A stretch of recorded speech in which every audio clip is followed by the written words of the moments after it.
புதுசாக தென்னந்தோப்பு அமைக்கணும்னு விருப்பப்படுறவங்க ஒரு ஏக்கராவுக்கு 70 மரம்ன்றது கணக்கு.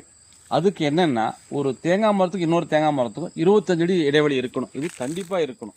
அப்படி வைக்கும்போது என்ன நன்மை, குறைச்சி வச்சா என்ன பின் விளைவுன்றதையும் சொல்லிடுறேன். ஒரு மரத்துக்கு இன்னொரு மரத்துக்கு 25 அடி வைக்கும்போது மரம் நேராக வரும், கை நல்லா விரிச்சு வளரும், நல்ல காத்தோட்டத்தோட மரங்க நல்லா காப்பு வைக்கும். அந்த குறிப்பிட்ட 4 to 4.5 வருஷத்துல ஒரு நாட்டு மரம் வைக்குதுன்னா அந்த 4 வருஷத்துல பழம் வந்துடும். அதை தவிர நெருக்கி வச்சேன்னா என்ன ஆகுன்னு கேட்டீங்கன்னா, மரங்க ஒரு பட்டைக்கு ஒரு பட்டை இடைவெளி ஜாஸ்தியாகும், வளர்ந்து வேகமாக வானத்தை நோக்கி வளரும். நெருங்கிடுச்சுன்னா காத்தோட்டுக்காது, காப்பு வைக்காது.